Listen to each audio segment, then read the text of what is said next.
3, 2, 1, go.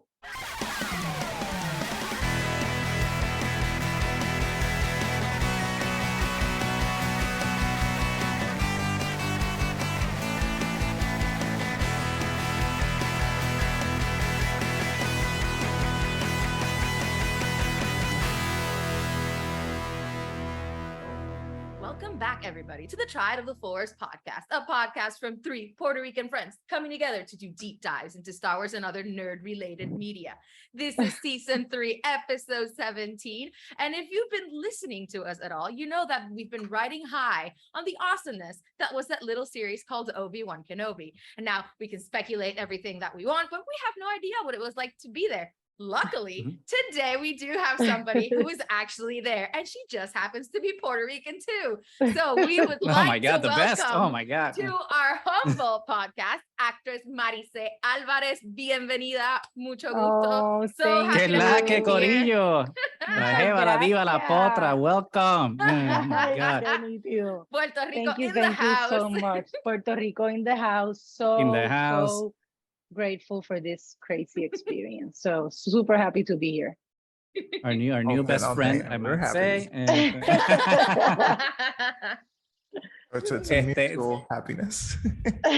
Yeah, we've been looking forward to this so much because it was interesting because like I was telling you before when we were chatting on Instagram, I had done very bad research before Obi-Wan Kenobi came out. So I really had no idea who was on the show because I'm just like, let's just let the show happen. And then when it happens, I'll just see what's up. And then after the show comes out and we're going through the cast list, and all of a sudden someone on Twitter is just like, oh, Marisé Álvarez at Teatro Breve, Puerto Rican. And I'm like, what? Excuse me? Did I just watch this show and not realize that like us talking about representation and Puerto Ricans in media, and I didn't pick up the thing that we're preaching about all the time? Okay, let's go to social media immediately. That's a good surprise. That's a good surprise. It is a great very surprise. Good. Yeah. And I found you on Instagram. You're just like, okay, here goes nothing. Sent that message, and oh my God, I was so very thrilled that we were able to connect and have you here today. Of course, no, thank you. And we were at Celebration at the same time, which was one of the reasons that I was just like, oh yeah, we could. I know, I would have loved sooner. to say hi. I know, but that's fine. The next one.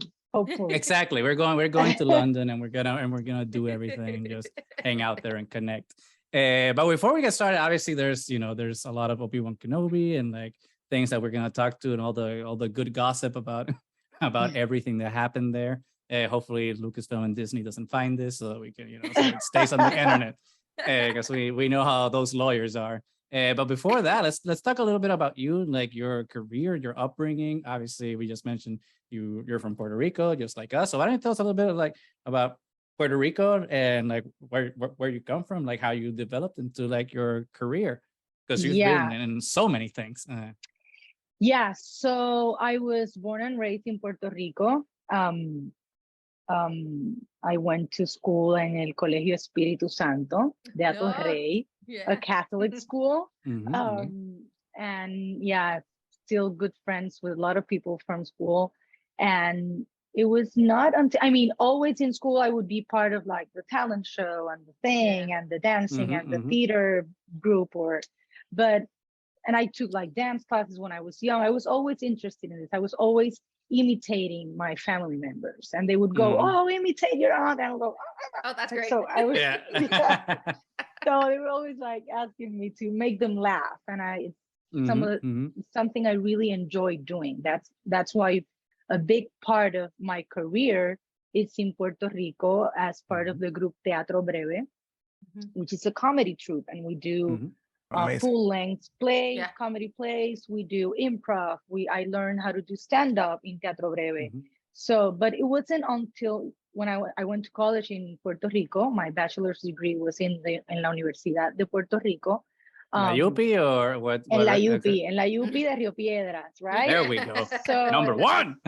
Exactly, number one. Sorry, Mayagüez people. I'm sorry. No. Mayagüez is a good one. Careful. Number two. It's number 2. So I don't make apologies. It wasn't until I went to college. I was actually almost done with my bachelor's. I was doing a bachelor's in drama and education. And then my mom got really sick. She got a really advanced cancer, and she was like saying goodbye her last days, and she was insisting, like, are you sure you want to be in a classroom with full of kids every day teaching? Oh, you're so creative, you're so energetic. Are you sure you have to do what you love? You have to think that you have to wake up every day and you want to do it, even if you have to wake up 5 a.m. in the morning and they're not going to pay you. What is it, that thing that you want to do? And that stuck in my head. Of course, I was 20 years old. I said goodbye to my mom, and that was a big loss. And you start thinking about the meaning of life. What are you doing? Where are you? What do you want to do? What do you really love doing? And so I finished my bachelor's in education, but then I did like a minor in the drama school of the University of Puerto Rico. I took a class because I was doing the combination with teaching drama and education. My professor, William Padin, of drama and education, he insisted that I had to take Carola Garcia's class, which is an amazing acting professor. And he was like, I think you should take Carola's class. Like, you have something, not only for teaching it, but you have something. So I took Carola's class, and that was life changing. I was like, okay, this is what I want to do, definitely. And she was like, she had a company, a theater company, Teatro Breve, and she was like, who wants to help me out with the props and help, like, be a PA and assistant? I was like, you know, so that's so that's how it started. And I finished my minor. Then I went to the University of Manchester in the UK to do a master's in applied I've heard theater. That's a good one. It was amazing because for me, and for, you know, when coming out of Puerto Rico and going to Manchester, it was like literally opposite to where I was brought in, you know, and how we are and our discipline. It was, and everything was different. So it was a beautiful experience. I had great professors and great classmates. And and when I came back from my master's, Teatro Breve just started. It started before I left. Like, we did a sketch one Sunday because we wanted to do something. And also we did a sketch in Taller C in Rio Piedras. Like a little, like a very small place where you could buy your beer and sit. It was like very homey, ¿verdad? And we did like 2 Sundays, and like 20 people came, and it was like $3. And we're like, oh, you know, like 20 pesos, cobré. You know, the net positive. My first paycheck, 20 pesos. And so the joke was, I was telling Mike Philippe, the creator and creative director, I was telling Mike, oh my God, now this is happening, and now I leave to do my MA. And he was like, yeah, but maybe when you come back, we're still doing it. So and I was like, yeah, well, it's going to be 1.5 years. You don't know, like a theater project in Puerto Rico that lives for more than that's the hard. It is hard. But then I came back, and it was still happening. So I rejoined Teatro Breve, and they already had, like, you know, like a production team of our only friend Naima, the producer of Teatro Breve. She's still the producer of Teatro Breve, and I think she still answers the phone like, Teatro Breve. like she knows everything. She's the one that makes everything happen. And we kept doing Teatro Breve on Sundays, and then we started doing Punto Fijo, the small theater under Centro de Bellas Artes, the big theater. It has like a small cafe teatro, and we started doing Sundays and Thursdays. And then we found, in the long run, we found El Teatro Choricastro, where we're now. It's a 350 seats theater. And it's been 16 years from that day now that Teatro Breve, it's still alive. Pandemic was hard, but we kept fighting. We did like our online thing, and you know, like we all did.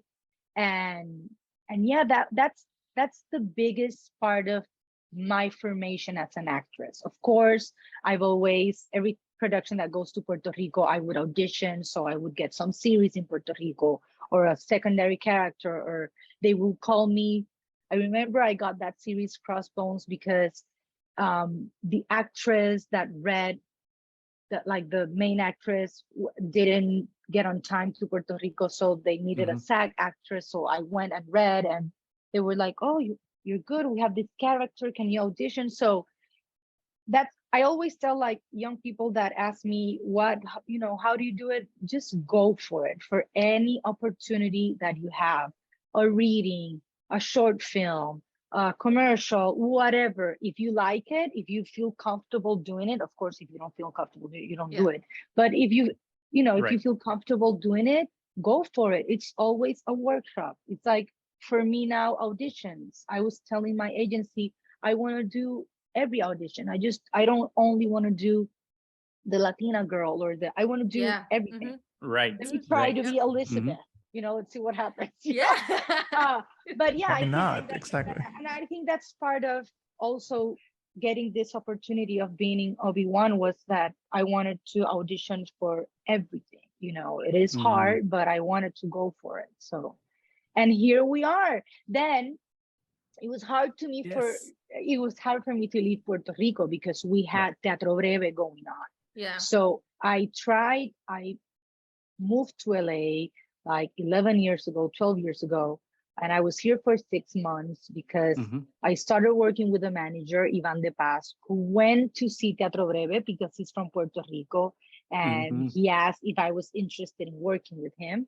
And he was like, come to LA, try it out. So I came for a while. But we didn't have an agency. I just had a manager. And without an agency, it's hard because they are the ones who get the auditions. Like they get you in the room. For the managers, they can find auditions for you, but it's like after they went through all the agencies, they ask the managers, do you have any actor that doesn't have an agency? We're still looking for this character. So I tried LA like for 6 months, and I was like, Ivan, I need to go back to Teatro Breve because I was going crazy. We didn't get a lot of auditions. It was hard. And Teatro Breve was at that point, it was like we just got that big theater. We were doing our full-length plays. And I was like, I need to be there.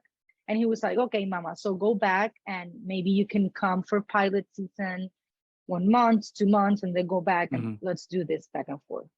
And then years after, 3 years ago, we got the opportunity to audition for a pilot for Showtime called Hombre. And they were looking for that character for a while. So Ivan got the request and he told me, Mama, send the audition. You can audition for this. I'm like, oh my God, I'm going to be Mexican immigrant. That's like a huge responsibility. And it was like, let's go for it. Just go for it.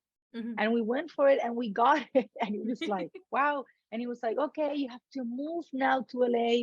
This is going to happen. Oh, you got the part. We shot the pilot. It was beautiful, amazing. I got to work with Gael Garcia, one of my favorite actors. Huge, Jonas Cuarón directed. I was like,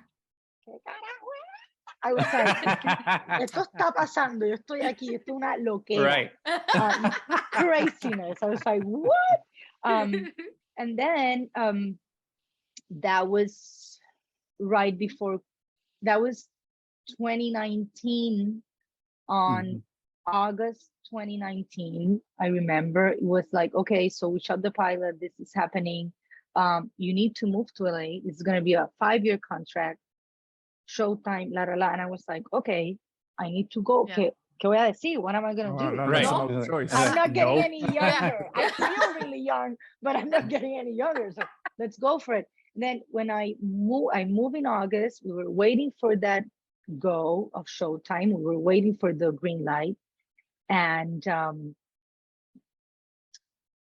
pandemic came March 2020. Because it was supposed to shoot exactly. We shot in June 2019, and it was supposed to start shooting March 2020, and then it didn't go. Pandemic came. And I was here like, you're like I just got here. I just flipped my life, right? Like I flipped literally. I had my home in Puerto Rico, my career, my group, everything, my life. I'm an adult, and But then because of that pilot, I got the opportunity. I was signed by a good agency here. And I was like, I can't say no to that opportunity of auditioning with a great agency, because that's not easy to get. So I cannot take that for granted. I have to go for it. Yeah. And here we are. Still going for it. So yeah, that's my journey. Yeah, that's my journey. Perseverance. That my mother used to say, el que persevera triunfa. Who perseveres triumphs. My mom says the same thing. Right. And it's true. It's true. Yeah. That's why you're also persevering with your podcast. You need to go for it. You know? Thank you. Yes. I blush. Thank you. Yeah. It's true. It's been a journey. I'm not gonna lie. But that's so beautiful to hear, and like it just makes me and I hopefully everyone that listens so happy to hear, because it's just such a beautiful story, right? Because it's not an end, right? It's a blossoming. Journey, and it's blossoming, and it just keeps blossoming. Yeah, and I always say, in any profession, whatever you choose to do in life, because that's what you love to do, you need to keep going, because we always want to learn something new. You know, we're always exploring. We have questions. I want to learn new things. So part of the journey and why I decided to do this is because I wanted to try it. I didn't want to stay with that in the back of my mind. What if I went to LA and try, you know? So here we are in this craziness. If you have with my therapist by my side. Sorry, Mo. Mental health is the most important thing. Mental health is very important. Yeah, you were saying something, Mo. Yeah, if there's like a lesson you would pick, like, or you would like to share, that has been like a core thing in your career, what do you think it would be? I think the big lesson is that my mom told me at that point of, what are you doing? Are you doing what you love? Are you doing what you really want to do? That's always here, always. Even in this journey that I was a part of Obi-Wan, and I'm doing these experiences, I still question myself. Okay, this is of course amazing. This is like legendary, literally. But also, what else? I mean, I also, so I want to write my stuff. I want to try to maybe propose a series, a pilot. I have things to say. So it's always that ongoing question of, are you doing what you want to do? Is there something that you're missing? Is there something you want to explore? And just, it's risky. It's very risky. But again, with my therapist by my side, you can go for it. And your plans. And my plans. And I mean, it's whatever. And your fur baby. Whatever feeds your soul, right? Whatever, it's kind of a cliche, but really whatever feeds your soul and maintains your spirit up, you know, something you all know, because you're doing that. You're exploring new things. You're studying for a test. Es un reto, no? That's a challenge. You're la reválida, el trabajo. Life is a challenge. So I don't know if it has to do with my personality, but I love challenge. I love a challenge, you know? So I think that would be it. Always questioning where I'm at, right? And if there's some, or is there somewhere else I want to be, or is there something new I want to explore? You know, I always question that. Now I'm like, I think I want to try to direct something. Why not? You know, it's like I have that inside going back.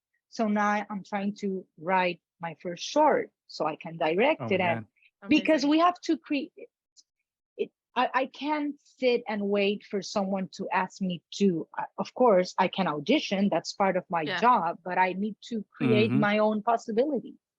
So you can't sit still. Yeah. No. You gotta do something. No. And get your voice Tengo out. hormigas en el culo, como decía. See? What would be the translation? I have like I have ants in my ass. I can't stay still.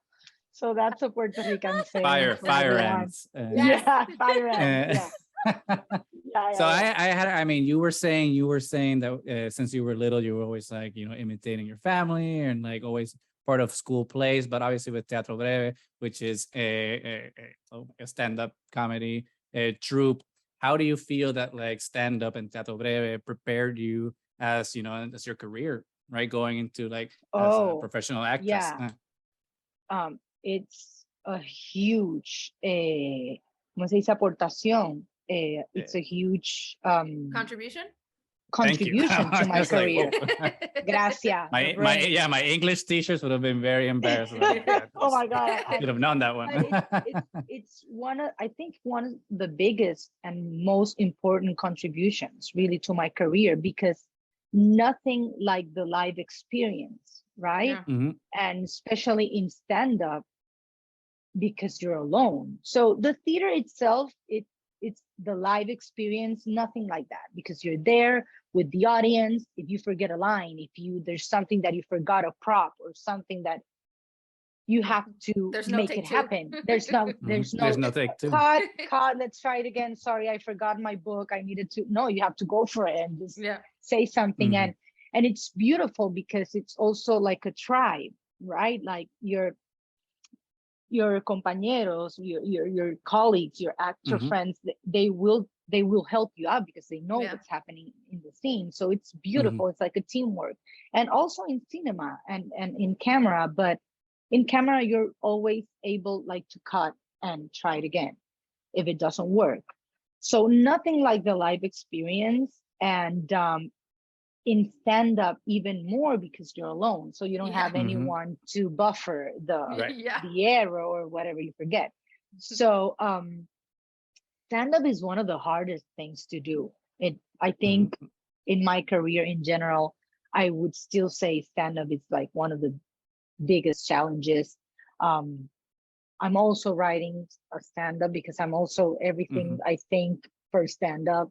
I would love to try it in English. It's a different rhythm. It's a different type of humor, a different timing. So I'm trying to, now that the pandemic's gone a little bit softer, to try to go out and see different shows to see if I can go for it. But I'm always writing for the people in Puerto Rico. I want to do something back home soon, maybe before this year ends.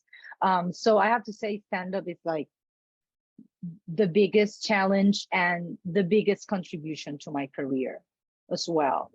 And in terms of the difference between, as I was saying, nothing like the live experience in theater, it's true, but also it's beautiful because working for the camera, I get to work with my inner emotions and my, ¿cómo se dice? Como mi mirada, what you project. Yeah, your facial expressions and like your facial expression, what you can project with just looking and just using your emotions.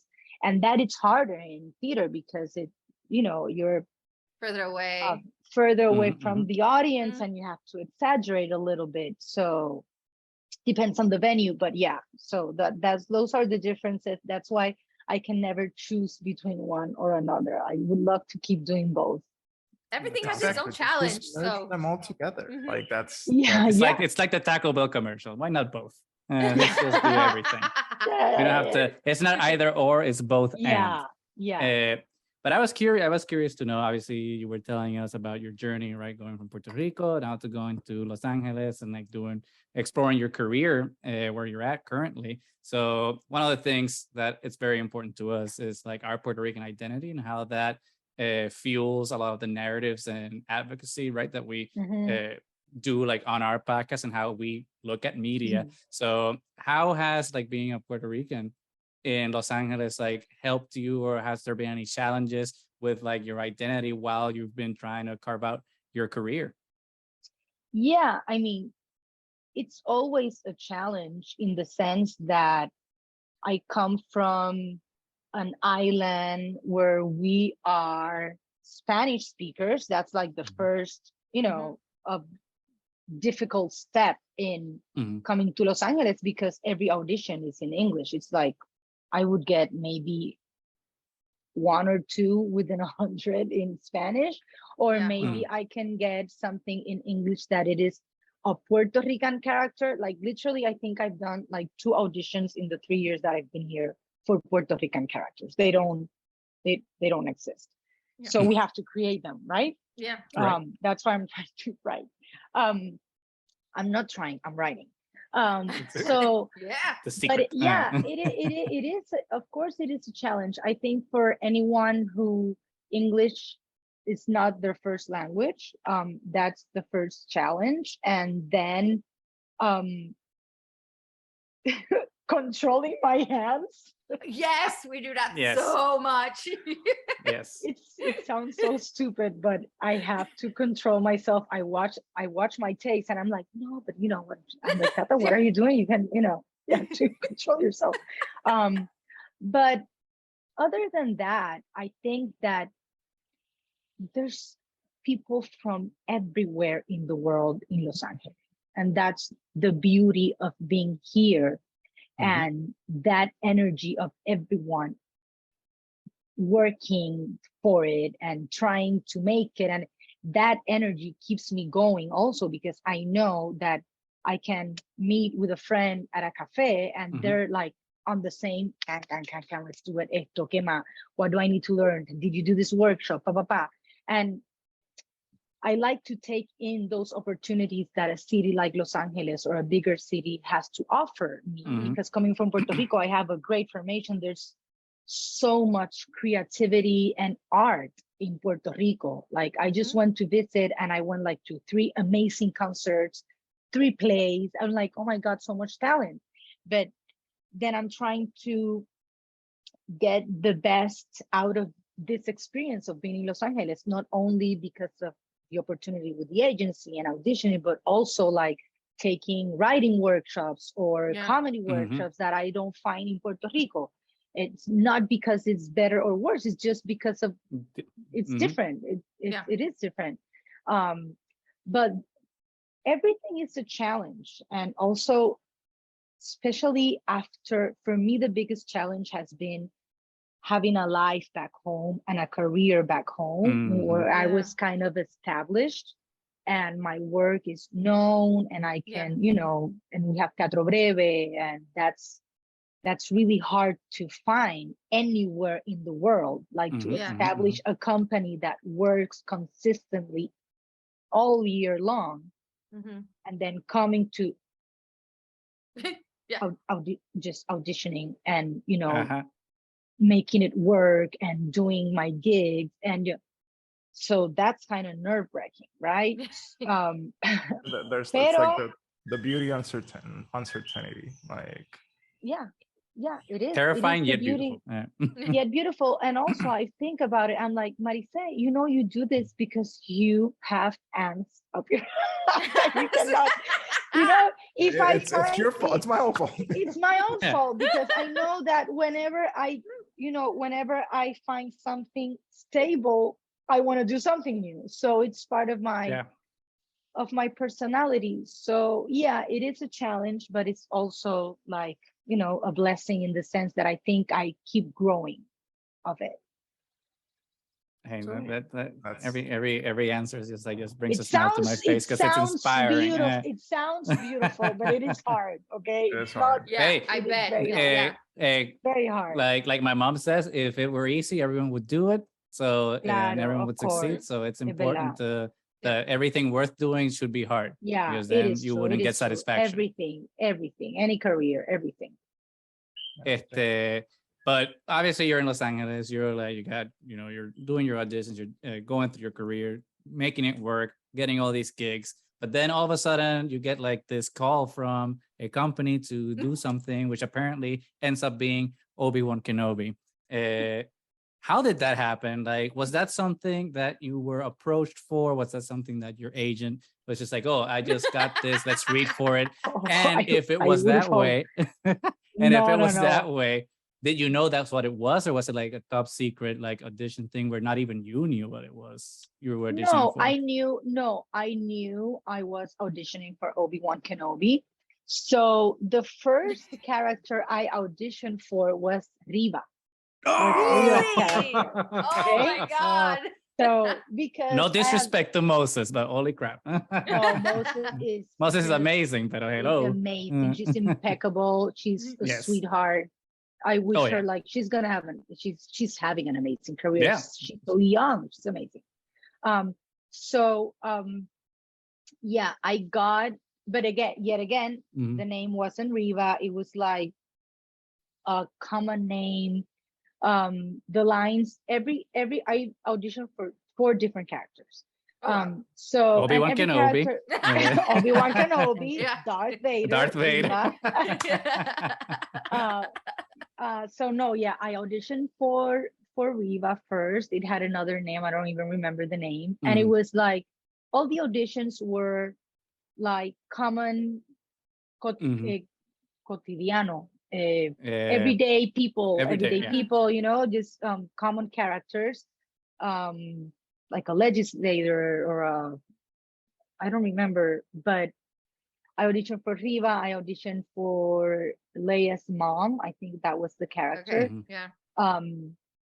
I auditioned for, I don't remember her name, but Maya screenplay. That character is one of like Roken's right hand. Okay. Yeah. And I auditioned for the mother. It was called Mother at that point. Sally Mom, it was called.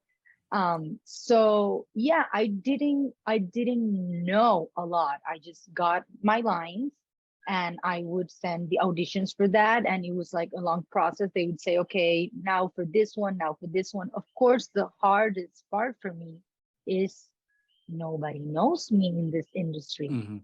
Who is Marisé? I mean, like, who's this? Whatever. No, the pilot didn't go. No one knows me here. It's like Teatro what? Teatro, you know? It's like what? So it's brief theater. What's that? Yeah. So it's literally starting from scratch. So that's why I'm so grateful for this amazing opportunity. Whatever it was, I was like, I'll do.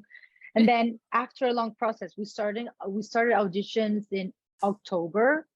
And I got a call 2020, and I got the call on April 2021 that I got the part for the mom. And my agents were like, you know, it's a recurring, but it's a small part. But I was like, I don't care. Exactly. It's just like, I'll put a helmet on and be a stormtrooper in the background. Yeah, it was like, you know, it's not like the biggest offers. I don't care. I'll do it for free. They were like, Mama, tranquila. Yeah, relax. Relax. And now I'm like, carajo, no negocie más. No. But, you know. Right, exactly. Yeah, I was so stoked. I was like, you know, ¿qué es esto? It was like my first job, my first booking after like 300 auditions for everything. Like that's a good one to be the first one. Yeah, I know. That's a home run, basically. That's why I still don't realize, you know, so como que anda, todavía no me lo creo. Pero bueno, you know, it was hard work. It was a beautiful process, always a learning process. Tengo que hacer un big shout out a Adria Arjona. She's also half Puerto Rican actress. And she's in Andor. In Andor. Yep. Yeah. She has an amazing character in Andor. And she's married to a good Puerto Rican friend, to Edgardo. And because she already got the part for Andor, because that filmed before Obi-Wan, when I told her, I knew she was going to be in, and I was like, Adria, I just got an audition for Obi-Wan. And she's like, I'm going to do it for, vente pa acá, que le vamos a hacer. I'm going to help you because I know what they're looking for. It has to be really real. And I was like, so grateful, because also it's really hard to find people that read for you in the auditions and that are good readers, you know, because that makes all the difference. So I have to thank her because she was amazing. And she read for that first audition for the Reva part, and she helped me out, and it was beautiful. And that other friends were helping me out for the other readings. But big shout out to Adria. She's an amazing human. And yeah, I was super excited. And yeah, I couldn't believe it. Really, I still don't. It was literally like being a 5-year-old again, and you know, disfrazándome ahí frente a mi familia and playing in Right. this universe, you know. So And before, so todavía, I mean, it's like, so I mean, this is incredible because I can just imagine. I also imagine that was you, and I got the call, and it's like, oh my god, I was just, I would have exploded probably. I wouldn't have been able to film the show because I would. I don't think my agent at Immediately. that point even understood what I was saying. I don't think he even understood. I was like, speaking in tongues. No, speaking in tongues. They didn't even get it. So it was really, yeah, it was uplifting also because after it's something that you have to think about if you decide to go for this or for any tough job or profession. It's a lot of no's, right? And you have to one yes. Yeah, it's a lot. And still, you know, we're back at it. We're back to auditioning. It's still a lot of no's. Nothing changes. But it's something you have to take into consideration because it could be hard for your ego or for your, what am I doing? Is this, am I good? You start questioning yourself. And you know that you don't have to question. Everyone tells you, no, you don't think about that. But it's impossible. No, it's like impossible not to think and and question yourself. So and then after the call, it was really, everything was really fast. Everything was like, okay, so you have a costume department fitting next week, and you get like an email from Lucasfilm, Marisé Álvarez. I was like, oh my god, where you get only your lines, and you can print or you can screenshot. No, you can't do anything. They got those lawyers. You sign like 100 non-disclosure agreements. I was like, I couldn't tell anyone. That was the hardest part. I couldn't tell my friends. Being so excited about this and not being able to say I couldn't even tell my dad because my dad tells everyone like un chota.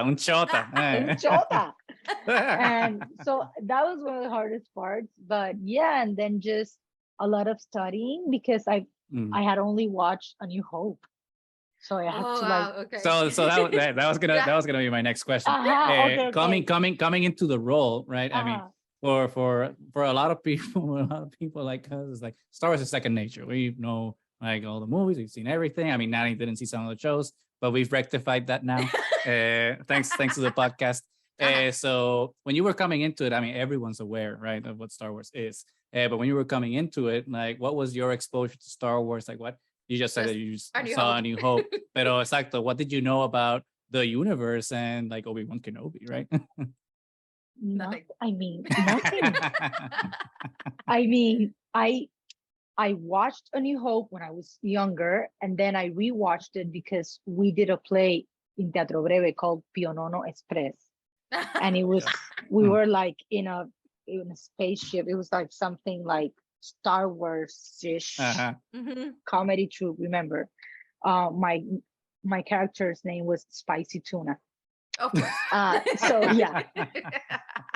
and I remember going back to it for that play that we prepared in Teatro Breve, and then I was like, oh my god, I need to this is like, it's infinite. It was too much. It was overwhelming, actually. I started first thing I did was like get my Disney Plus thing. Like the bundle. I got the bundle. Shout out to Disney you need that Hulu. Yeah, of course. And then I started watching everything and trying to understand the universe. And I bought some books, like one encyclopedia, and I bought like the Obi-Wan novel of those. There's one of these novels that of those years that he was in the desert, and I tried to, but it was so much information. I was going crazy. So I have to another shout out to my friends August, Dardo, and Willow from Cabo Rojo, Puerto Rico. My partner he didn't know, but he was like, my friends from Cabo Rojo, they know, like they know. They And were I'm the like, experts. please. So we did like a Zoom like this, and they would like use a workshop that we did for me to know Star the Wars basics. 101. Literally Star Wars 101. But This is a lightsaber. Yeah, exactly. The red is for the bad guys. I was like, oh wow, we're colors. Okay. No, it's been a beautiful journey, and I've really fallen in love with the universe and with the teachings and with everything, and especially with the fans. Like that for me has been the most beautiful part of being in the Star Wars universe, is like being in contact with the fans, the messages I get, the DMs, these experiences of talking and getting to know you. And it's I haven't seen something like it. I haven't seen any project that has this amazing and compromised and serious fan base. It's crazy, you know.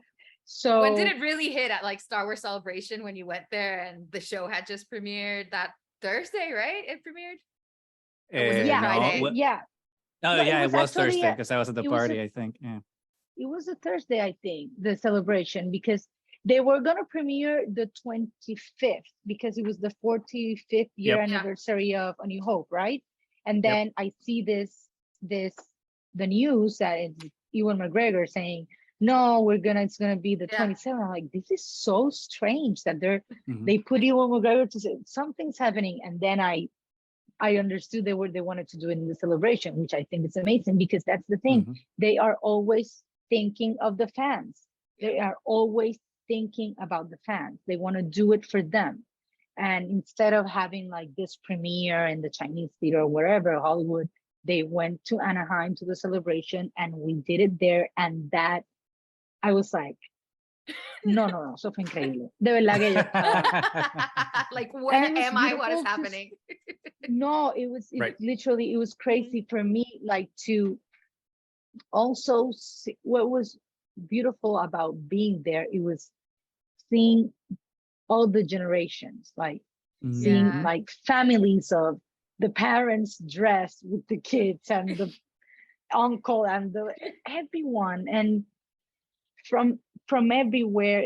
It was really, it was overwhelming, really. I was like in shock, and it was a beautiful experience to watch it with the fans, because all those Easter eggs that I didn't know, but they reacted to everything. Like they reacted to everything, watching it there, also with the whole cast and with the crew, because they invited like all the head departments. It was amazing. That was one of the highlights of my career, I have to say. It was so impressive. Yeah. Speaking of Easter eggs that you were just mentioning, did you have a chance to actually see the show before it premiered? Or was that the first time you ever saw anything up there? No, I was there. I was like, ay, Dios mío. Like, what's Mi this? escena. Oh yeah, maybe. They wouldn't have told you to come. Maybe their scenes weren't gonna be there. Come on. Yeah, I mean, yeah, I know, but maybe. Yeah, but there's still the fear. Do I even fear, speak maybe anymore? I'm just sitting there randomly. I'm That's sitting, or it's it. just a I see. reference. So or I'm in the background. You never know, because I mean, I knew I was thinking. I always thought, like, I don't think they can cut my scene with Kumail, which is an amazing comedian that I love. So I was really stoked when I got there, and I didn't know who my scene was with. I mean, oh my God, that must have been so surreal. Like, come on, get home. Yeah, I like, I know you. So, but I guess that they wouldn't cut that, because it's like Kumail's character's presentation. Like that's how we know who Haja is. So. But I don't know if they want to say, if they want to tell that. So I really didn't know. I didn't know. But yeah, it was we watched the 2 episodes there. So none of us knew, because I made a good friendship with this amazing woman, Indira Varma, who plays Tala, and I have to say she has my heart forever. She was amazing with me, and she, you know, she's always in touch. She's beautiful, and she came because she lives in London, so she came for the celebration, and she was also there, like, I don't know anything. I don't know. You know? We don't know what's gonna happen. I was like, okay, so it's not only me. No one knows. They're super private. Even Ewan McGregor's just like, I don't know the show. So I think Ewan knew because he's an executive producer. Yeah. Because Exactly. otherwise, I don't think he would even, you know. Been involved, probably. They were the only ones that knew, really, him and Deborah Chow, the director and executive producer. She's amazing as well. So it was a big surprise. It was beautiful. I had a blast. It was like, I didn't want it to end. I didn't want it to end for you either, because it just sounds so magical. That's just like, I want happiness. This is the beginning, forever. you know. It's just like True. Oh, we'll get to that. Pero one question that I had then, because you were mentioning when you were filming your scene with Kumail that you hadn't met him before. So obviously you're getting your scripts. I mean, your lines at least. You're not getting the full script, obviously. Pero do you rehearse like before the scene? Or do you just meet the actor on the set, meet him for a couple of minutes and then rehearse a couple of times and then shoot? So in TV, like the rhythm in TV is different like that in cinema or of course theater. But in TV, what would happen is that you get to your trailer. When you get there, you have your sides of your lines, and they were actually different from what I got in the first email. So you got different things every day. Exacto. Como que you really knew what you were doing when you got there early in the morning. So you go to the trailer, you get your sides, then you have breakfast, and you go to hair and makeup to get ready. You have your wardrobe there, so you get dressed, and we had these black capes that you had to wear over your wardrobe, even to walk to makeup and hair. From the trailer to yeah. So secretive. Everything's so secretive. So, and when I got to the makeup and hair trailer, that's where I was getting ready, and then Kumail comes in, and I'm like, I knew he was in the cast, but I didn't know, like, and I was like, I'm such a fan. Okay, so I'm like, hi, like nothing. Like I was like, oh, hi, very nice, organic, like normal. Hi, good morning. Yeah, super cool. I was again inside, going, oh my God, Portland. Yeah, I was going crazy. And all of a sudden he has his sides also in hand, because you always like study when you're getting, every actor has its way of doing it. But we were both studying, and he goes like, are you the mom? And I'm like, yeah. Are you Haja? Yeah. And he was like, you want to go through the lines? I was, oh my God, it's amazing. Because, oh my God. Because I was also so nervous. It's, you know, this is huge. It's a huge set. This is new for me, even though I've had a career doing this. It's nothing like the universe. So that was beautiful of him. And he was so friendly, and he's so funny, but also so serious about work and so disciplined. So, and we started going through the lines, and then you go back to your trailer and you wait to get called on set to do a rehearsal, like a blocking rehearsal. So you go to set, you read through the lines, you do a blocking rehearsal for camera, then they block and they mark for camera, and then you go back to your trailer and wait for them to call you to do the scene. So when they're doing that, do they do that like with the individual actors, or just everyone that's involved with the scene? No, everyone. So when I got to my first scene, I was there, and it was Kumail, it was Ewan McGregor, it was the director. I was like, hello. Dios mío. And this is like the first time. Como que everyone all of a sudden. Oh my God. Entiende? Y yo estaba como que no nada de presión, tienes que representar un poquito. Relax, exacto. Tranquila, you know, Tranquila. relax. Nothing big, just these guys here, like. But they're such sweethearts, both of them. Ewan McGregor it's such a humble soul, bello, a great, de verdad, colleague. Super. Fue una hermosa experiencia, de verdad que That's sí. amazing. Yeah, it was amazing. They were amazing. The director. That's so cool. What was I gonna say? But entonces, so the adage that because I've always heard that like when you're filming either TV or film, it's just like hurry up and wait. It's just like you get there and they're just. Oh yeah. Like you have doing to hurry, nothing. like You have to get there early to rehearsal wait. is like go on CCC. That's the biggest part of the job, waiting. That's the biggest part of the job. Yeah, I don't. My Okay. anxiety would not be able to take that, especially Yeah. getting there and getting completely new lines and completely new everything and hide over here, move over here. No, not okay. That's why you have your psychologist on dial. You know, Speed dial. All right. On speed This is dial. what's happening. Kumail is here. What do I do? Be Cycle, cool. cycle. Be cool. Cycle. Yeah. But at the end of the day, what's beautiful about the work that we do is that we're really becoming kids again. Mhm, We're mhm, becoming, you know, we're there to play. That's Alan, Yeah. by the way, my partner. Alan, say hi. Hola. He's No, the déjame ir. one that he's the one that helps me with all the auditions, and he's Mhm. friends with Agus, The Star Wars connection. Eduardo, and Willow. So Yeah, also the a Star Wars expert connection. then. Yeah. No, he's been amazing. Such a big part of it too. So yeah, we're becoming kids again. We're playing, so we're there dressed up as Yeah. you know, taking this so seriously, but we're there to play, and that's what's Mhm. beautiful about it. That even though it could be like a big challenge or overwhelming, or tú sabes, at the end of the day, when it's action, you're just becoming a character and playing Yeah. like when you were a Mhm. 5-year-old, and you took your things and you were like, "Ah," and you didn't care about anything. So that's Yep.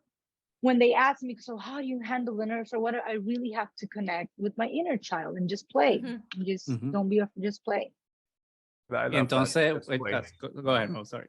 I was just gonna say I just love that. Like Yeah. just play. Yeah, it Embrace is it. like I always have to remember that, Mo, especially for the auditions, because you can forget.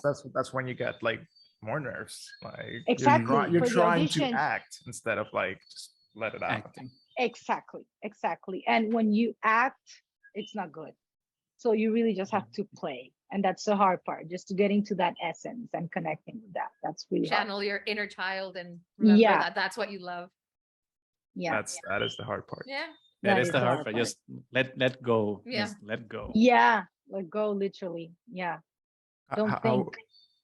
how was like working with Deborah Shaw? Like how was that? That's what I was gonna ask. Yeah.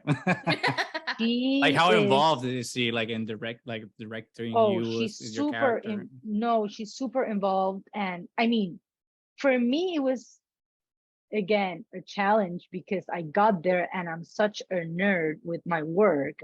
And as you were saying, Nani, I want to know everything. I want to know the thing that this was the year when I was pregnant. I like to make this story about my character, and I want to know. And when I don't know anything about this mom, and Mhm. I Yeah. couldn't figure out anything with the information I had. Mhm. Yeah. And I Especially because just they got don't the give you the lines name, there. right, of the Exactly, character. Yeah. not the name, and the lines and everything. Open this, we're losing light. So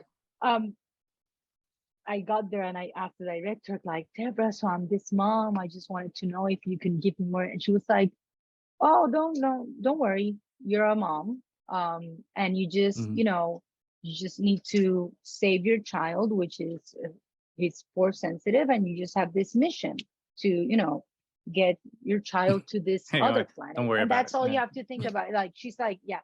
And at the end of the day, because I literally discover who my character was now with the fans telling me, no, that's Coran Horn. You're Nyche Yeah, that's what I was Horn. gonna get to.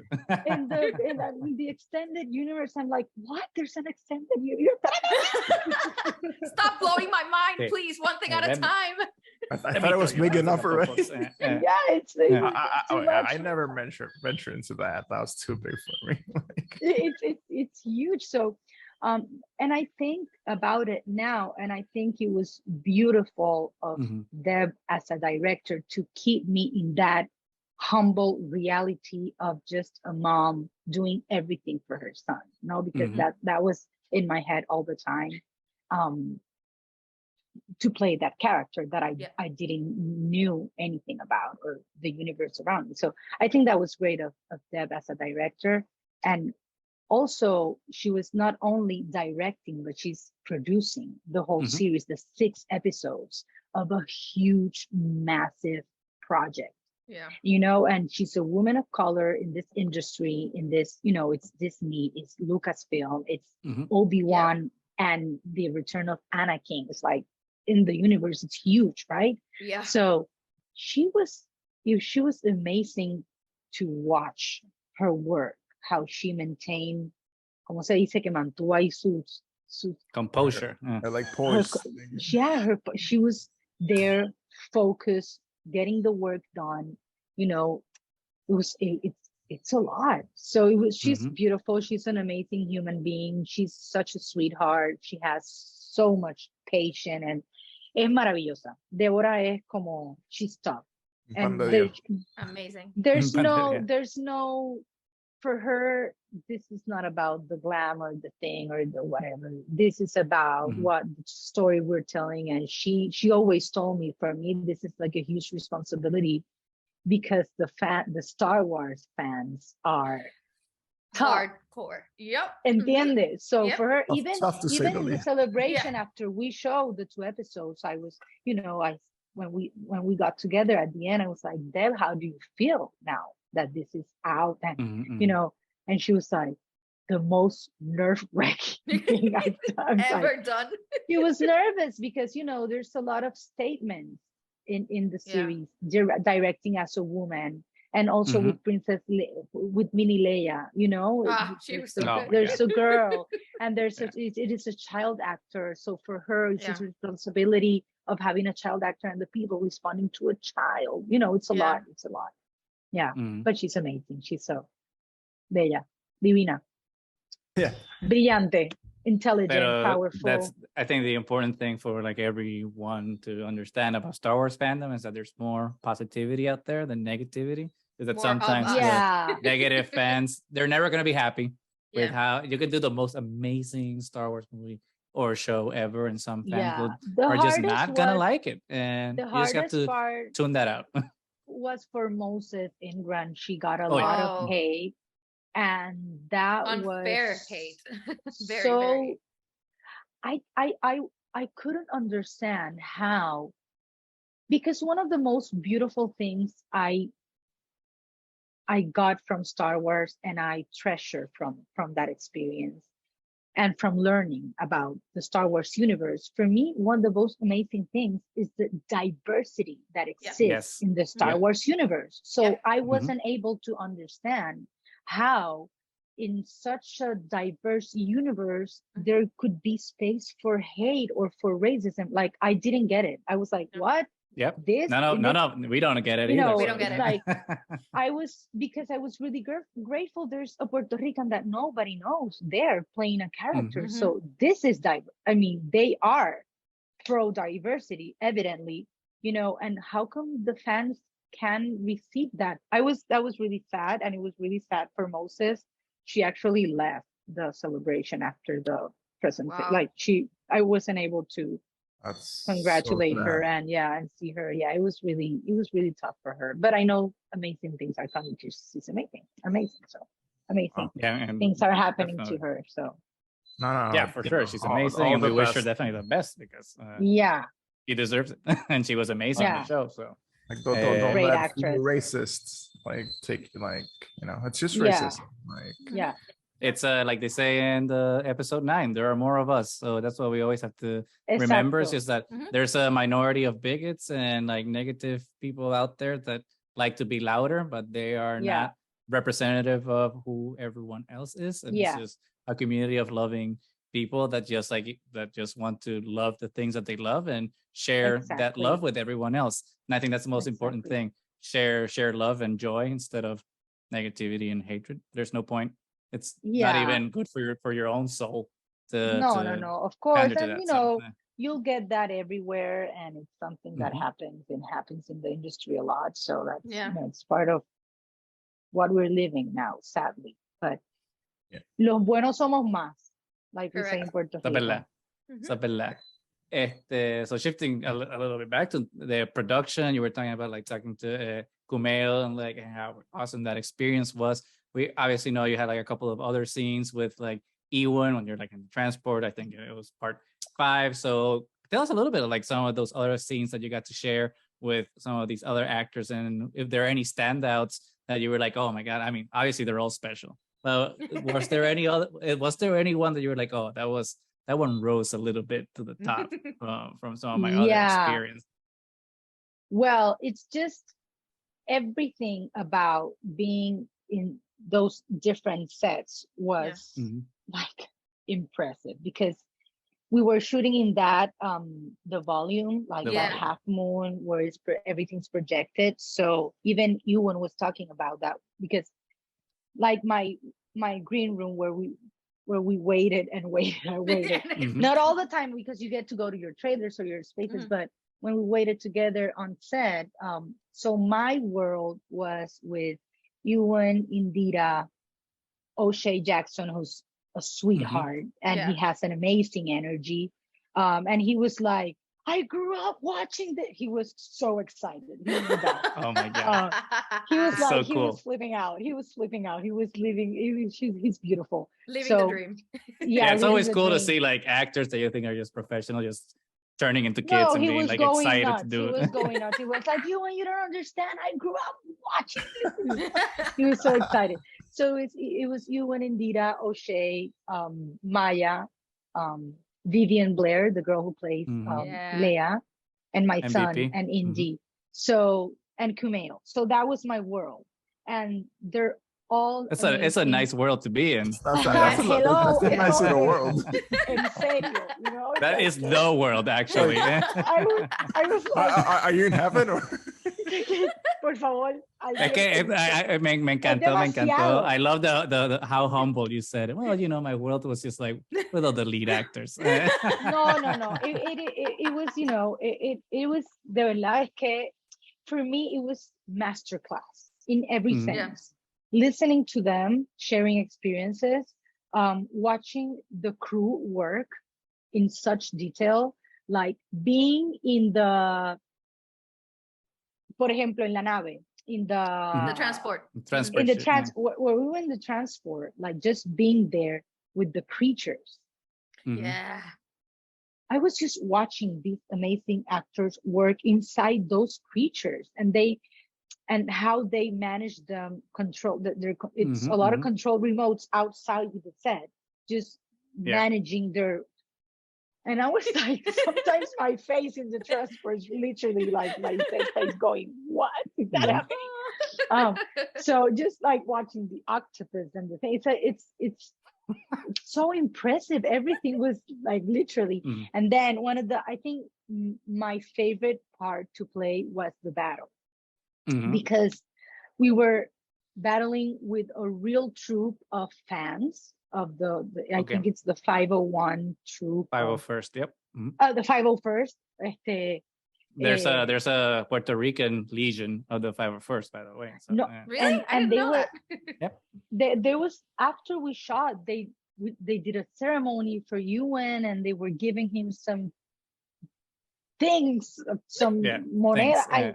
It's yo estaba como que wow, es que de verdad it's another universe. So the battle was so much fun because of that, because we were battling with the fans who were there with their amazing wardrobes. That the head of wardrobe department, what she was like, they have better wardrobe than what we can. They have like all the gadgets, you know. So they were there, and Deborah would play the music for the battle before action. So we were there with the music playing. My God. And they would have like people from special effects like dressed, and they were like shooting balas blancas, like I don't know how, like fake. Blanks. Yeah, the blasters. But they hit you like. Literally, squibs or whatever. Yeah, like squibs. Shooting so blanks, you were, so you're there and you're getting. That's why my face. It's actually hitting you. Yeah, it's actually hitting you. So that was so. There, I had like 4.5 years. So I was a 4.5-year-old girl there. That, you know, that was so much fun. That was really fun. That was, and yeah, I mean. Hard work, exhausting. You have to do it again, and you know that shot I get. You know, we had to reboot, reshoot, and it's like, it's hard. Doing this is hard because you have to go again and go again and wait and go again and shoot again, and you have to do it again, and it needs to feel like the first time. So it is a challenge, but yet again, because we love it and you're there playing, you can do it. And you can do it like 100 times, you don't care, you can stay there forever. So that was one of the most fun things to shoot. The battle was like favorite, top. And when you're shooting like all these scenes, obviously there's a bunch of other scenes that might or might not involve your character, but when they're shooting, like for example, during that battle, right, there's the fight between Hayden and Moses at the end, when they're doing that duel at the end of the episode. Do you get to actually stay on set and kind of see like some of the other scenes that are being filmed, or they're just like backpack you and put you in a bus and take you away? When you're done, you get your cape and you go back to your trailer, and if you're done, you go back home. And if you have a scene after that, then you wait, and then they bring you back long hours, and they bring you back. It's yeah. No, I mean, you get to, I got to stay sometimes to watch, for example, that scene between Tala and Ned B and her droid, where she gets shots and the droid gets shots. Yeah. That was, I got to stay and watch in the monitors. And can only imagine. I remember everyone on set with that scene, everyone teared up. Oof. Like for real. It's amazing. It was it looked amazing. It looked beautiful. And it was so emotional. Yeah. And the actor that plays Ned B, he's like 7 feet tall. He's an amazing dancer, like his body, como que, and how he managed that wardrobe and that droid in such a, ¿cómo se dice? Como tan humano, so human. So human. ¿Entiendes? Como they were in a relationship, right? That's my. I felt that. I felt that connection. That's my head. You felt that? You felt that? Like it wasn't played. They didn't think of it like that. It wasn't played like that. But they had an amazing connection as actors. I mean, all of us in that world. It was. You can feel it. Yeah. Dustin is amazing. He's so impressive. If you go to my Instagram, you will see I have a post of the celebration of the premiere, and if you swipe left, the last picture is Indira and me with this 7-foot guy dressed in red. That's Dustin. That's Ned B, and he's amazing as a human and as an artist. He's impressive. And I would imagine that there's a transformation, right? You see him, he's like a normal guy who's walking around, all of a sudden he puts like the suit, and it's just like a character all of a sudden. Yeah. And, like, and all that person disappears. And it was like such a compelling performance without even able to speak, and with like limited amount of motion. And you felt a lot for that character regardless. And with a suit, and with you don't even see his eyes. Any expressions, nothing. Yeah, just a small head move can just say so much sometimes. Mira, se me paran los pelos. Ese niño es una maravilla. He's amazing. He is. Entonces, like when you're in the, I mean, I want to know a lot about the volume, because it's such a amazing technology that's like pushing the limits of what you can do in a studio environment. Because you were talking about Ewan talking about the volume, because for him, I would imagine it's completely 180 from what he was used to in Star Wars. No, he was just like the green screen and just like playing to nothing. So like how was it for you to come into like a production like that, where all of a sudden like you're actually engulfed in the actual environment, right, that you're supposed to be in? You're literally in that galaxy. It's very impressive as an artist to see how they are able to create this set, this universe, and how technology has moved forward. Yeah. Also because I'm like, oh my God, with like the petty cash from this production, I can do another movie with Teatro Breve. Exactly. At home. I'm Okay. like, what? Yeah, it's like we Like, could It's do a a lot lot with this of money. Like, with it's like a the lot 1% of the money. budget. We can Like fix the grid in Puerto Rico with all this money. Like every minute, like with a minute of the budget of this, I can do a movie in Puerto Rico. So it's all the feelings and contradictions and everything.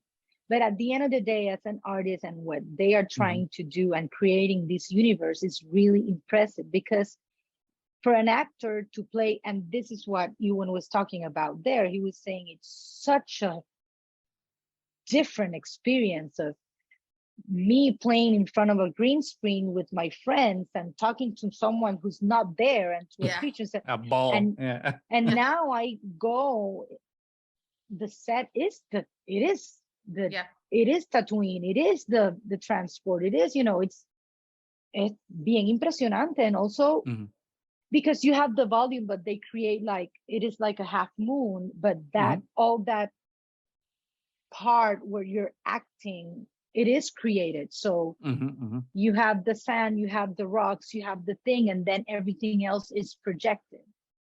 And everyone on set has an iPad, and they control everything moves and everything. So Wow. when They I do change and adapt things while you're shooting. oh They're yeah, moving things. you're there, and everything's moving. And because they also, one of the So cool. differences, what they can create with that is also the lighting moves with the characters. With the green screen, you're not able to do that, or it goes in post-production and it's a lot of work, because for example, those things that now they can reflect the lightsabers in the wardrobes or in the eyes, that they can do with the volume, but they couldn't do that with the green screen. So it is a lot of details that, of course, I'm just there playing like, oh my God, this is amazing. But for the technical part or the crew, it's super impressive. Como, how do they figure this out? Like, I know. Those departments, I'm like, geniuses. O sea, hello. And a lot of money. And a lot true. of money. Yeah. A lot of money. money. Yeah, no, I heard on set like this was one of the biggest TV productions, like one of the most expensive productions done for TV, for streaming. So, and I think it's Obi-Wan and Lord of the Rings are like the biggest money-wise, no? Yeah, because I know Lord of the Rings is definitely the most expensive, but I hadn't heard anything about budget for Obi-Wan Kenobi. So like, yeah, that's something that I wondered about, because for me, Obi-Wan Kenobi looks so much better than The Mandalorian. The Mandalorian's like still the volume, but it still feels completely different.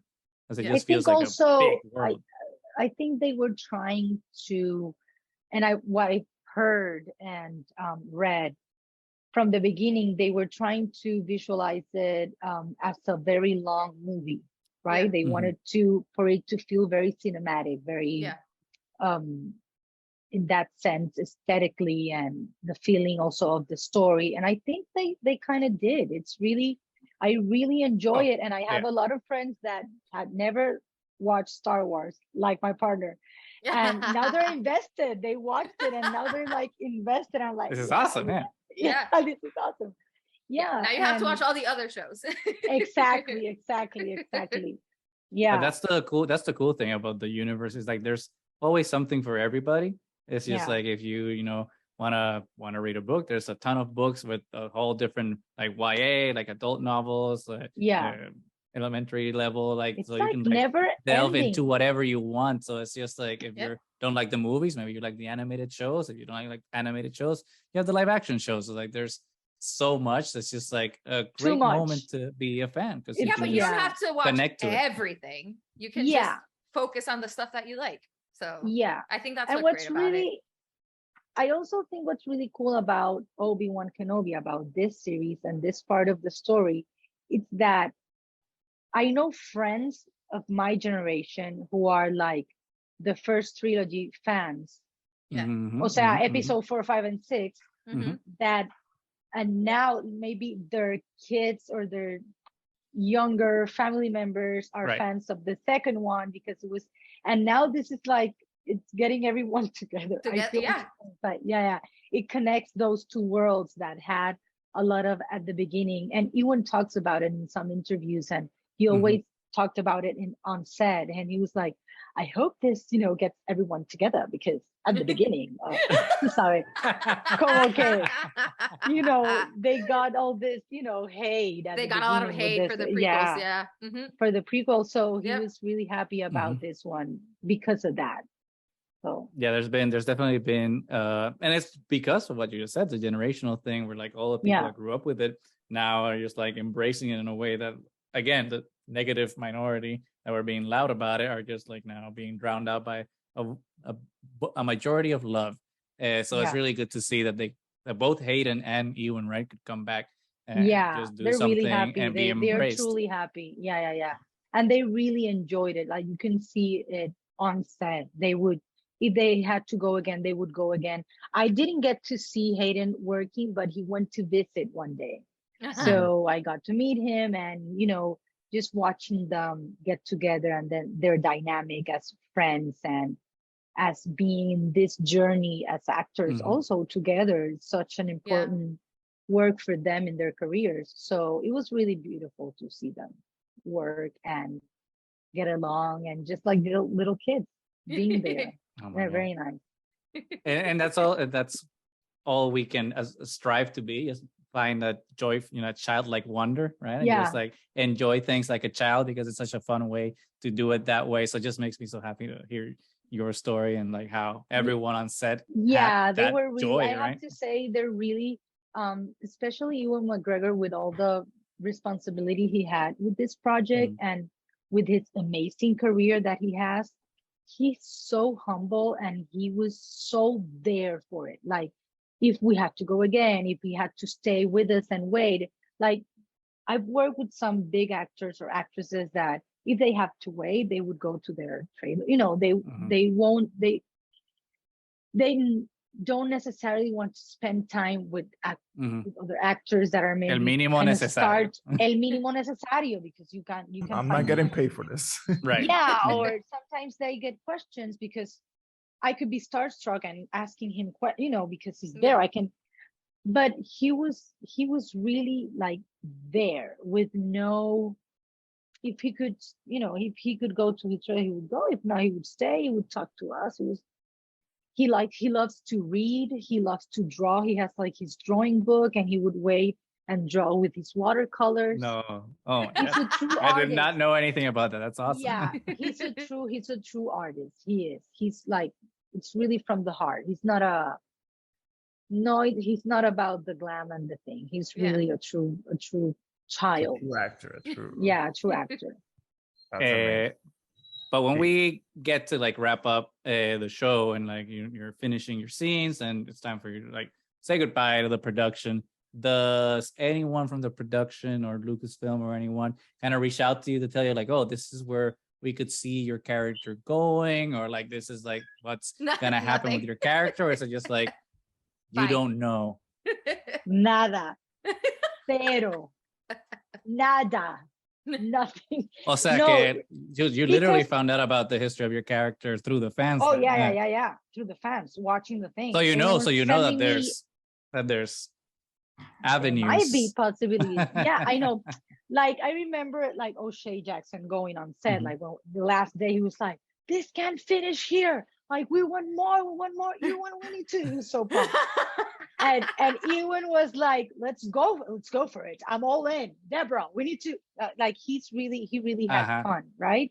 But this, at least it was conceived as a limited series from the beginning. Now they're saying that if the fans ask for a sequel, like for season 2, they would consider it, because it's all about the fans. That's amazing, because really, o sea, los fans mandan. Really, the fans are like the heads of Lucasfilms. So that's what they're saying. If the fans ask for it, they might consider it, but I don't know anything. No news at all. I don't even know if my character would come back. I know, hopefully, guys, Hopefully Yes. it's all right. Hopefully.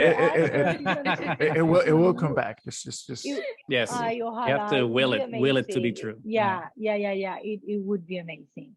But yeah, I'm sure I mean, it's also a business, guys. You know, Of course. we know Yeah. it's you know, Mm-hmm. it would be good for them, I'm sure. But I don't know. I really don't have a clue. I would love to know. My manager has asked if there's any news. If there's, we don't know anything. Of course. Yeah, of course. We never know with these people. You never know. And Exactly. if you knew, you wouldn't tell us. You can't tell us. You can't tell Of us. And if I course. knew, I wouldn't.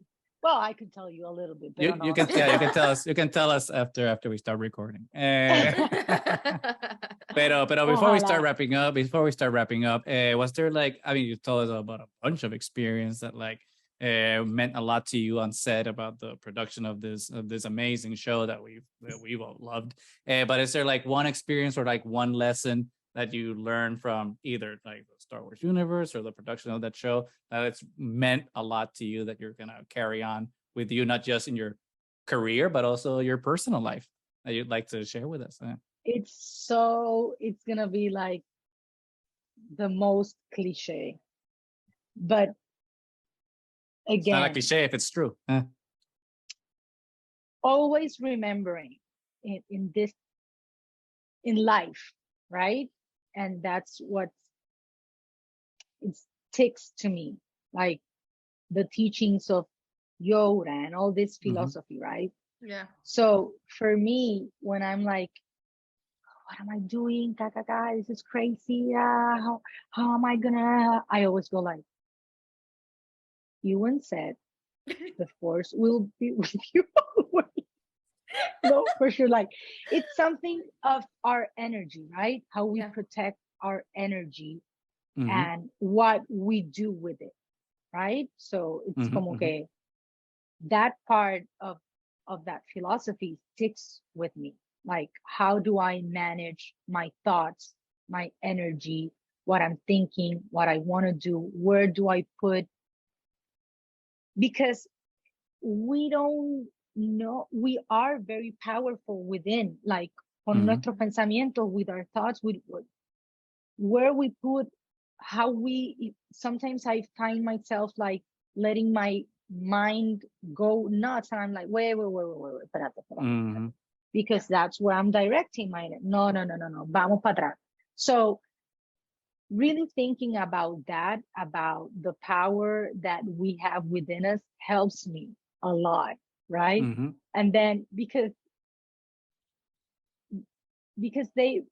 it's also, they would joke with it on set, with the, not joke, but he would go like, always, he wrote me a thank you note, Ewan, at the end of the show, which is amazing to us. And he was like, no, just remember the force will be with, I mean, just like he takes it like seriously, like, no, the force. So in a sense, en el chiste and in this fantasy, life is like a fantasy. What the hell is life? You know, if we go deep, what's this? Where are we? What parallel universe are we living in? Who are we? We're energy. So yeah, I have to remind myself of that, of, you know, how to manage my energy, how to manage that force, and really believe it so I can make it happen. It's kind of funny, but it is true. No, it's beautiful. No, It's I beautiful. love it. It's like harness, not it's like, you know, you're harnessing that energy, and that's the beauty of it. Yeah. Like, And I really need to remember to do it, because we forget. We're in automatic and we just want things to happen fast. And we are in this generation of everything is insta. Make it happen. Everything is short, everything is a reel, everything is a story. 15 seconds, do it. But good things take time, and we have to put our energy in it and just focus and persevere. It's not easy, pero when we really want something, we have to. Go for it. Tenemos que seguir la batalla. Esa es la realidad. No es fácil, but then we find teachers like our therapists most, right? Yes. We find our teachers, whatever it is, however you find it, if it's a therapy, if it's doing a sport, if it's doing a discipline, anything that focus yourself. Okay. For example, for me, my therapist, doing my exercise, I need to exercise so I can calm myself and focus, because if not, it helps me even to sleep better or whatever. So everyone is different, but we all need to find a way of like being this, like the best version of ourselves or whatever. And it takes work and time and effort, pero pues hay que meterle. Yeah. Hay que meterle. Yeah. Hay que meterle, como decimos en Puerto Cañiñémonos Rico. lo que hay. Cañiñémonos. But yeah, like, I mean, obviously Obi-Wan was amazing. Congratulations on that, because I mean, the show has been so Thank you good. so much. But I'm so grateful. Besides the success that you've gotten with Obi-Wan, we wish you like continued success. So if you have anything that we should be expecting to look at you soon that you maybe want to share with us, or anything that's under wraps, maybe before so that people can be on the lookout. I had things under wraps. I wish. No, I mean, there's a short I worked in called Mancha, from up and coming woman director called Nicole Mejia. And I think I posted something on Instagram. We went to La Leaf, and it's going to festivals. I'm really proud of that story, and she's trying to move it forward. And it's just that I shot something. I shot like 2 days. Again, I don't know if it's gonna be in there, but there's a show coming up on Peacock. It's called The Resort, and I think it's gonna come out in July.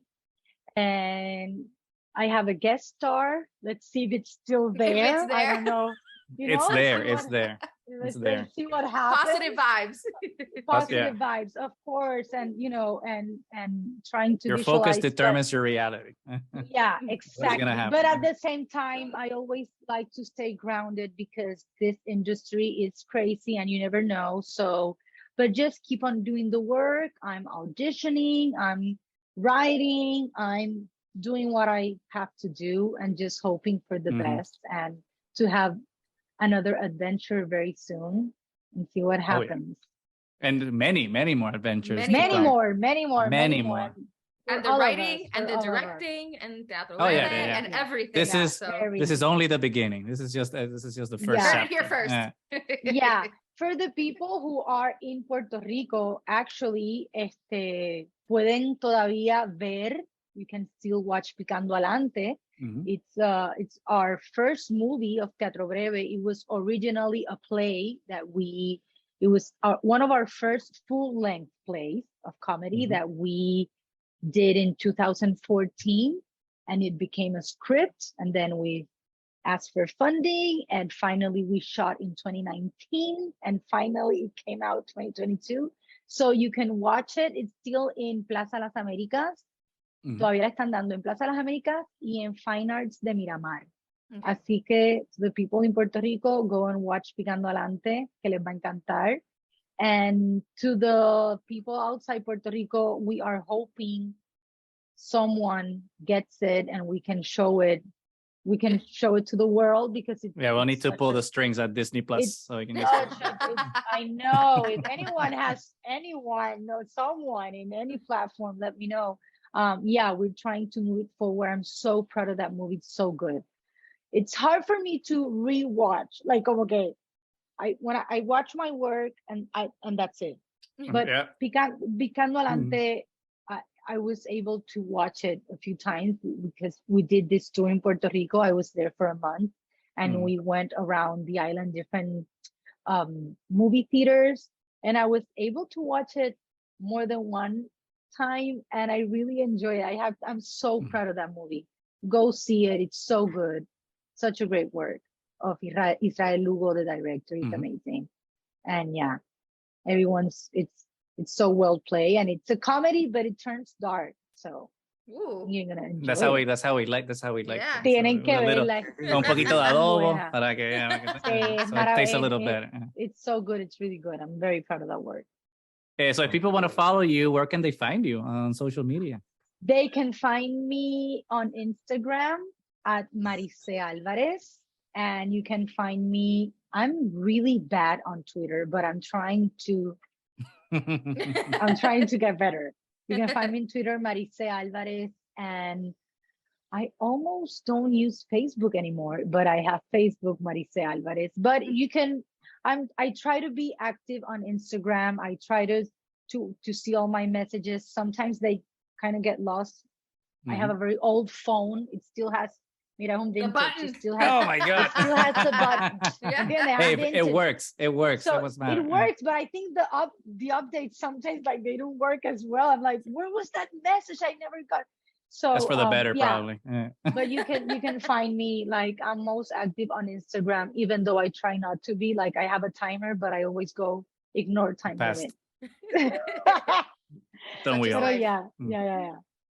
Oh my God. But thank you so much again for like joining us. This has been such an amazing conversation. We're just like No, filled with so thank much you. happiness and joy. Thank you for being with us. We hope obviously it's not the last time, because you're gonna Oh, be even more yeah. successful and be in Of more course. things, and you'll just be back and we'll keep having a good time and talking about, how to enjoy the Thank things that we you. do, which is the most important Thank you thing. for your amazing energy. Thank you for doing the work, for doing this, for letting people know. And yeah, let's keep on, working hard to do what we love. That's the la premisa, the premise, right? Yeah. Mhm. Yeah. Sure. Well, we that's definitely good. wish you all the success in the world. We really hope that you can do all the endeavors that you set yourself to. And, to all of us out there, let's always accept the challenge, keep moving forward, and just always do what we love. So Yes. until next time, we are Triad of the Force. Thank you so much for joining us. You can find us anywhere that podcast can be found. Just search Triad of the Force and you will find us there. Like, subscribe, leave us a comment. Let us know if you like our content. If you don't, it's okay. Mhm. And until next time, may the Force always be with you.